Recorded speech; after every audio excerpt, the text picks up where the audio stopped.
Ο νόμος περί διαδικτυακής ασφάλειας του Ηνωμένου Βασιλείου, που τίθεται πλήρως ισχύ το 2025, δεν αφορά απλώς τη ρυθμισή περιεχομένου. Αποτελεί μια θεμελιώδη αναδιάρθρωση του τρόπου με τον οποίο αντιμετωπίζεται η ψηφιακή επικοινωνία από το κράτος, επεκτείνοντας την εποπτεία και την επιβολή τους ιδιωτικές, κρυπτογραφημένες και συχνά ευαίσθητες συνομιλίες, συμπεριλαμβανομένων εκείνων που σχετίζονται με την υγεία. Ένα από τα πιο ανησυχητικά στοιχεία του νόμου είναι ότι δεν διαχωρίζει το δημόσιο περιεχόμενο από τον προσωπικό, εμπιστευτικό διάλογο, είτε δύο άτομα ανταλλάσσουν ανησυχίες για την υγεία του αμέσω είτε ένας ασθενής αναζητά καθοδήγηση από μια ομάδα υποστήριξης. Η επικοινωνία αυτή υπάγεται στη ρυθμισή περί υπηρεσιών χρήστη προς χρήστη. Με άλλα λόγια, ακόμη και ιδιωτικά μηνύματα ενδέχεται να φπόκεινται σε έλεγχο. Αυτό επιτυγχάνεται μέσω μιας τεχνικής που ονομάζεται CLNTSDCNG, κατά την οποία το περιεχόμενο των μηνυμάτων αναλύεται απευθείας στη συσκευή του χρήστη, πριν κρυπτογραφηθεί η σταλή. Η διαδικασία αυτή είναι αυτοματοποιημένη, χωρίς δικαστική εποπτεία και χωρίς τη συνένεση του χρήστη.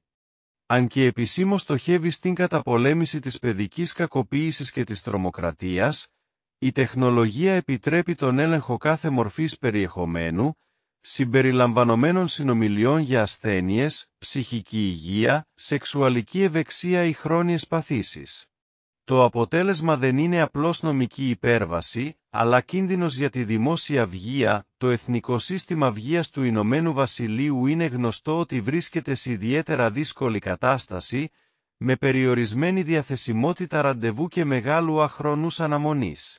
Σε αυτό το πλαίσιο, εκατομμύρια άνθρωποι στρέφονται σε άτυπες μορφές στήριξης, φόρουμ, ομάδες συνομιλίας, συμβούλους ομοτήμων, ανώνυμες συνομιλίες υγείας. Δεν πρόκειται για πολυτέλειες, είναι υποκατάστατο ενός συστήματος που δεν ανταποκρίνεται στις ανάγκες. Εάν ο νόμος δημιουργήσει την εντύπωση ότι αυτές οι συνομιλίες παρακολουθούνται, πολλοί άνθρωποι θα σταματήσουν να μιλούν και αυτό οδηγεί σε πραγματική βλάβη. Μια γυναίκα με ανησυχητικό σύμπτωμες διστάσει να στείλει μήνυμα, ένα άτομο με αυτοκτονικές σκέψεις ίσως απομονωθεί. Ένας γονέας με άρρωστο παιδί μπορεί να μην ζητήσει συμβουλή σε φόρουμ, ένα τρανσάτομο μπορεί να παραιτηθεί από την αναζήτηση υποστήριξης.